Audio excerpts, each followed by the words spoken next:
یہ بات ہے سال 541 کی، یعنی آج سے قریب 1500 سال پہلے، جب یورپ کے ٹھیک اس حصے میں آسمان پر ایک ایسا منظر دیکھا گیا جو آج سے پہلے کسی نے بھی نہیں دیکھا تھا۔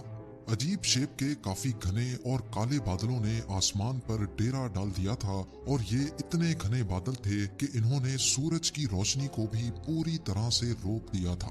پہلے تو یہ سمجھا گیا کہ یہ بادل بارش برسا کر غائب ہو جائیں گے، لیکن ایسا سوچنے اور سمجھنے والوں کو کہاں معلوم تھا کہ یہ بادل کچھ ایسا کرنے والے ہیں جس کو ہمیشہ کے لیے یاد رکھا جائے گا۔ یہ پورا علاقہ اس دور میں ایسٹرن رومن امپائر یا پھر بائزنٹائن امپائر کے کنٹرول میں تھا، جہاں کی کیپٹل سٹی کانسٹینٹینوپل تھی، جس کو آج استنبول کہا جاتا ہے۔ اور یہ عجیب و غریب منظر بھی استنبول یعنی اس وقت کے کانسٹینٹینوپل میں ہی دیکھا جا رہا تھا۔ کچھ گھنٹے گزرے، پھر کچھ دن، اور پھر کئی ہفتے، لیکن یہ انوکھے بادل نہ ہی برس رہے تھے اور نہ ہی آسمان کو چھوڑنے کا نام لے رہے تھے۔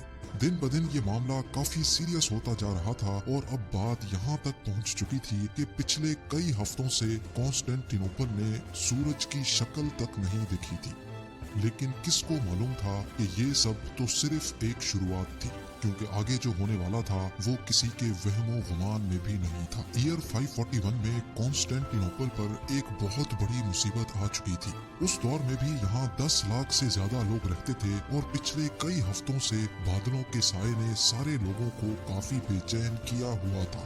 لیکن معاملہ تب مزید سیریس ہو گیا جب یہاں ایک ایک کر کے لوگوں کے مرنے کا سلسلہ شروع ہو گیا۔ جی ہاں، چلتے پھرتے لوگ بالکل ٹھیک ٹھاک حالت میں کھڑے کھڑے گر جاتے تھے، اور پھر کچھ ہی دیر بعد ان کی سانس نکل جاتی تھی۔ یہ معاملہ دیکھ کر ڈرے اور سہمے ہوئے لوگوں میں افراتفری پھیلنا شروع ہو گئی، کیونکہ ان کا خیال تھا کہ شاید اب دنیا کے ختم ہونے کا وقت آ چکا ہے۔ اوپر آسمان پر گہرے بادل، فضا میں ایک عجیب سی فوگ، اور زمین پر لاشیں ختم ہونے کا نام نہیں لے رہی تھی۔ گرمیوں کے موسم میں سخت سردی پڑنا شروع ہو گئی، اور برف باری اتنی شدید ہو گئی کہ نہ ہی لوگوں کی فصلیں بچیں اور نہ ہی جانور اور پرندے۔ اس وقت کے بائزنٹائن ایمپرر، جن کا نام جسٹینین تھا، انہوں نے لوگوں کو پرسکون رہنے کا حکم دیا، اور یہ کہا کہ جو لوگ اچھے کام کرتے ہیں ان کی جان کو کچھ نہیں ہوگا۔ ایمپرر کے اس بیان نے لوگوں کو مزید بے چین کر دیا تھا، کیونکہ یہ بیماری نہ ہی اچھے انسان کو دیکھ رہی تھی اور نہ ہی برے کو۔ روزانہ ہزاروں کی تعداد میں لوگ مر رہے تھے، جن کو ایک ساتھ ہی بڑی بڑی قبروں میں دفن کیا جا رہا تھا، اور اب نوبت یہاں تک پہنچ چکی تھی کہ یہاں کھانے پینے کا سامان بھی ختم ہونے لگا تھا۔ بائزنٹائن امپائر کی فوج، جو ویسے تو کافی اسٹرانگ مانی جاتی تھی، لیکن اس معاملے میں وہ کسی کام کی نہیں تھی، کیونکہ ان کا مقابلہ ایک ایسے دشمن سے تھا جو کسی کو بھی نظر نہیں آ رہا تھا۔ یہ پورا خطہ اسی عجیب بیماری کی لپیٹ میں تھا۔ آسمان پر گہرے بادل جہاں بھی جاتے جا رہے تھے، وہاں زمین پر یہ عجیب بیماری پھیل رہی تھی۔ دور دور تک جہاں ابھی Spain, France, Italy, Greece, Turkey, Morocco, Syria اور ایران موجود ہے، کانٹیننٹ کا یہ پورا حصہ اسی بیماری کی لپیٹ میں تھا۔ کسی کو بھی سمجھ نہیں آ رہا تھا کہ اس عجیب آسمانی بیماری کی اصل وجہ کیا ہے۔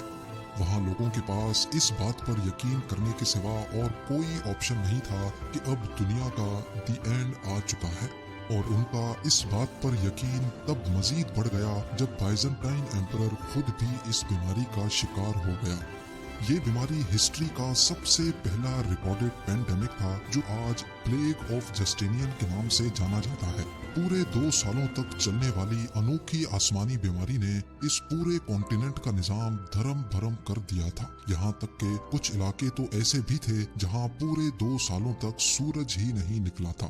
لیکن کسی کو اس مسٹری کی اصل وجہ معلوم نہ پڑ سکی۔ کالے بادلوں کا خوفناک سایہ، گرمی کے موسم میں برف باری کا پڑنا، فصلیں، جانور اور پرندوں کے ساتھ ساتھ انسانوں کا بھی مر جانا اس بات کی نشانی تھی کہ یہاں کچھ تو ایسا ضرور ہوا تھا جو کسی بھی صورت میں نارمل نہیں تھا۔ پر اب جا کر تقریباً 1500 سال گزرنے کے بعد 2013 میں آخر کار سائنٹسٹ اور ایکسپرٹس نے اس خوفناک آسمانی بیماری کی اصل وجہ کا سراغ لگا لیا ہے۔ کروڑوں لوگوں کی جان لینے والی اس بیماری کا راز استنبول سے 5000 کلومیٹر دور گرین لینڈ میں چھپا ہے۔ ایکسپرٹس کی ایک چھوٹی ٹیم ایسٹرن گرین لینڈ پہنچی اور ان کا یہاں آنے کا مین مقصد پاسٹ کے کلائمیٹس پر ریسرچ کرنا تھا۔ گرین لینڈ میں ہر وقت بہت ایکسٹریم ویدر ہوتا ہے۔ یہاں عام حالات میں بغیر پروفیشنل اکوپمنٹ کے رہنا بالکل بھی پاسبل نہیں ہے۔ جون جولائی میں جہاں کئی کنٹریز کا ٹیمپریچر 50 ڈگری سیلسیس کراس کر جاتا ہے، اسی وقت گرین لینڈ کا ٹیمپریچر -18 ڈگری سیلسیس ہوتا ہے۔ گرمی کا موسم گرین لینڈ کے آس پاس بھی نہیں بھٹکتا، اسی وجہ سے یہاں کی برف کا میلٹ ہونا پاسبل ہی نہیں ہے۔ آسمان سے برسنے والی سنو فال فضا میں موجود پارٹیکلز کو بھی اپنے ساتھ زمین پر لے آتی ہے، یعنی اگر ماحول میں ڈسٹ ہوگی تو وہ سنو فال کے ساتھ نیچے زمین پر آ جائے گی۔ ایکسپرٹس کا ماننا ہے کہ یہاں برف کے نیچے پچھلے 1 لاکھ سالوں کا کلائمیٹ ڈیٹا ابھی تک محفوظ ہے۔ ہر سال گرین لینڈ میں جو برف پڑتی ہے وہ لیئرز میں ایک دوسرے کے اوپر جمع ہوتی جاتی ہے۔ ایک سال کی لیئر 5 سینٹی میٹر موٹی ہوتی ہے، یعنی اگر آج سے 1500 سال پہلے کا کلائمیٹ ڈیٹا جاننا ہو تو تقریباً 75 میٹر نیچے موجود سنو کے سیمپلز کو باہر نکال کر اس کی لیب ٹیسٹنگ کرنا ضروری ہے۔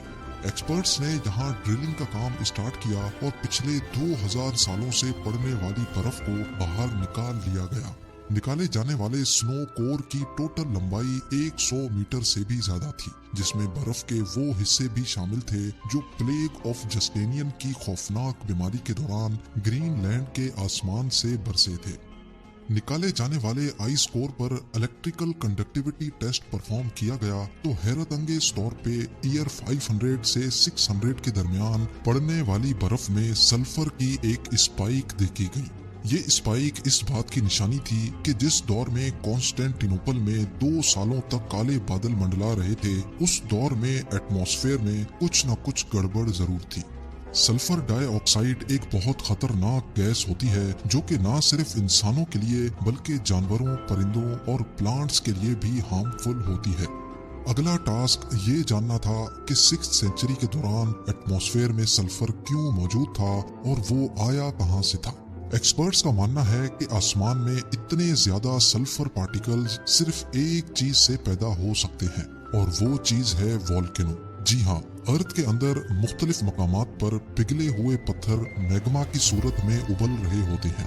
ارتھ کی آؤٹر لیئر اپنے پریشر سے میگما کو باہر نکلنے سے روکتی ہے، جبکہ میگما ہر وقت کوئی جگہ تلاش کرتا رہتا ہے جس سے وہ باہر نکل سکے۔ میگما اور زمین کی یہ جنگ صرف تب تک چلتی رہتی ہے جب تک سمندر کا پانی میگما تک نہیں پہنچ جاتا۔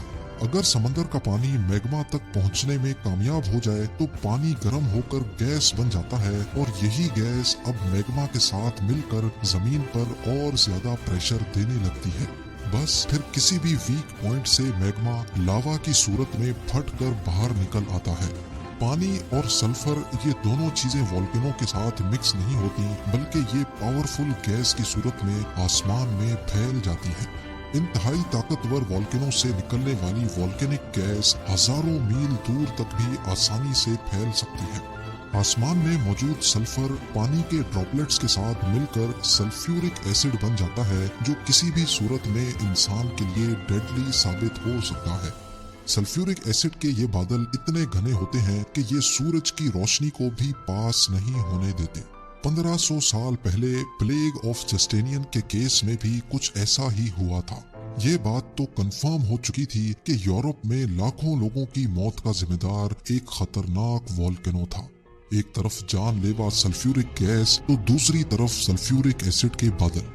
یہ بادل برسیں گے تو جیسے تیزاب کی بارش ہوگی، اور اگر یہ نہیں برسیں گے تو اس کے بادل انسانوں کو سورج کی روشنی کے لیے تڑپا دیں گے۔ یہ ایک ایسی سچویشن تھی جس میں انسانوں کے لیے ہر موڑ پر صرف تباہی ہی تباہی تھی۔ جس والکینو کے پھٹنے سے یہ ساری تباہی ہوئی تھی، وہ والکینو کون سا تھا یہ جاننا ابھی بھی باقی تھا۔ کئی سالوں کے بعد ایکسپرٹس اس نتیجے تک پہنچے کہ کانسٹینٹینوپل سے 11,700 کلومیٹر دور سمندر کے اس پار ٹھیک اس مقام پر ایل سیلویڈور میں واقع ایلوپونگو لیک ہے۔